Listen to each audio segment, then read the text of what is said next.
Saya ingin tanya Bu Menteri, semoga bisa interaktif sedikit Pak Ketua. 2024 realisasi anggaran pendidikan 20% berapa Bu? 2024. Silakan dijawab Bu Menteri. Pak Luki. 16,99 Pak. Nah coba tampilin datanya. Ini yang paling menarik nih. APBN kita digugat di MK tahun 2007-2008. Pada saat itu posisi anggaran pendidikan yang waktu digugat itu 18% tahun 2007, 2008 15,6%. Sekarang kita lihat realitasnya. Tidak berubah Bu Menteri ternyata.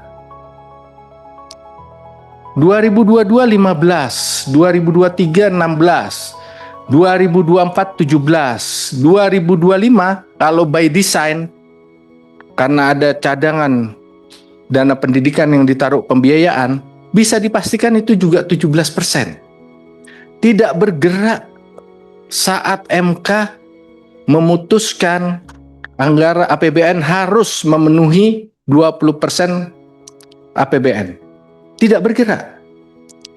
Sudah 2 kali pemerintahan SBY periode, 2 periode pemerintahan Jokowi tidak berubah. Nah, mumpung ini pemerintahan baru, harusnya berubah. Jangan sampai kesimpulannya karena Menteri Keuangannya Bu Sri Mulyani dari tahun 2007 sampai sekarang itu postur ini nggak berubah. Kesimpulannya jadi bisa begitu Bu. Boleh tercek nggak? Boleh menjawab langsung nggak? Supaya nanti jangan menimbulkan persepsi. Saya belum selesai Bu. Saya mau bacakan dulu putusan MK yang tahun 2007 itu. Undang-Undang Dasar menurut MK, kalau kita masih menganggap putusan MK final dan mengikat.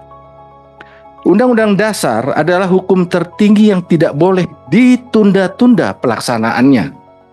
Keadilan yang tertunda adalah keadilan yang diabaikan. Nah, kalau melihat ini Bu, ini kan tidak keadilan yang diabaikan ini namanya. Boleh jawab ya Pak ya? Kan saya belum selesai Bu. Oh. Nah, karena kewenangan menyusun anggaran 20% pendidikan ada di Kementerian Keuangan dan Kementerian PPN Bappenas, tentu harapan kita ke depan ini nggak seperti ini lagi, Bu Menteri. Itu yang kami ingin tegaskan kembali. Kalau debatnya, apakah 20% itu bisa ditaruh di pembiayaan atau di belanja? Kalau kita cermati, putusan MK itu di belanja. Karena apa? Disebutkan di sini, komponen gaji pendidikan itu dimasukkan pada tahun 2007, komponen gaji itu dimasukkan dalam perhitungan 20%. Perhitungan gaji itu kan belanja. Nah, oleh karena itu, ke depan 20% ini harapan kita semua adalah memasukkan semuanya di belanja. Tidak ada lagi cadangan yang sengaja untuk tidak direalisasikan, sehingga realisasi 20% anggaran pendidikan tidak pernah mencapai 20%. Ada tukin, ada gaji pokok, ada tunjangan segala macam, itu kita pensiun kita sudah rencanakan. Jadi relatif kalau kita bilang 20% dari belanja pegawai barangkali akan tetap karena sudah direncanakan dan tidak bergerak. Tapi coba kita lihat Pak Dolfi, belanja komponen yang lain. Pertama kategori belanja barang dan modal saja. Belanja modal tergantung dari penyerapan. Kalau penyerapannya lebih rendah berarti 20%-nya bisa terlewati. Kalau belanja barang, perjalanan dinas segala macam plus program-program, itu pun penyerapannya bisa lebih rendah, bisa lebih tinggi. Waktu terjadi El Nino kita nambah bansos, itu menjadi belanja barangnya naik.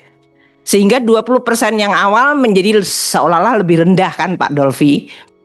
Namun Pak Dolfi juga memahami selain belanja KL tadi pegawai, barang, dan modal, di belanja BUN Pak Dolfi lihat ada 2 komponen yang cukup besar.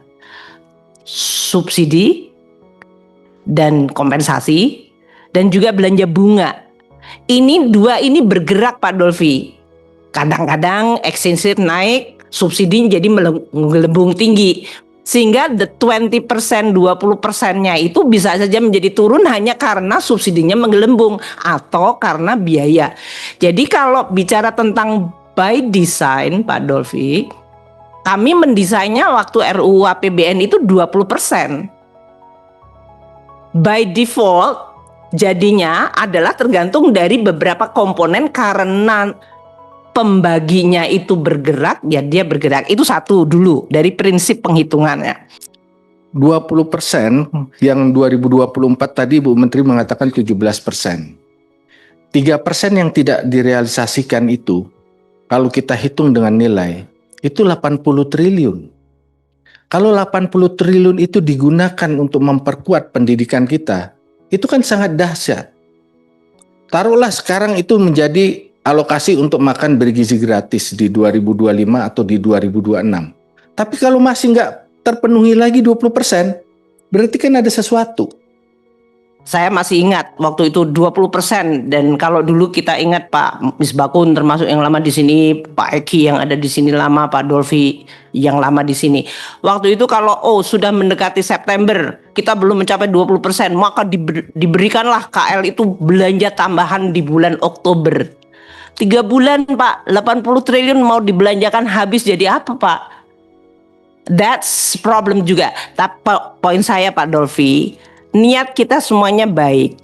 Maka waktu itu kemudian dibuatlah sebuah wadah yang disebut dana abadi pendidikan. Supaya jangan sampai karena harus 20% harus habis, nanti sekolah yang pagernya nggak rusak diganti pagernya. Saya dengar waktu itu jadi fenomena cara membelanjakan tadi kan Pak Dolfi juga menyampaikan berapa tadi indikator keberhasilan kualitas belanja Pak. Kalau menggunakan tadi indikatornya Pak Dolfi tadi, efisien, ekonomis, bertanggung jawab, kepatutan, nggak akan mungkin membelanjakan puluhan triliun at the last months.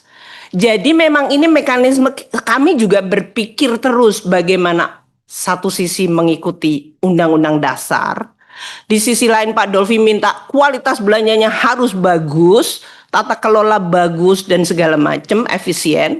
Di sisi lain jadi memang ini akan kami terus komunikasikan dengan KL dan yang lain. Hanya untuk supaya kita semuanya dalam halaman yang sama sih Pak Dolfi, supaya debat yang sehat mengenai ini saya juga sangat setuju.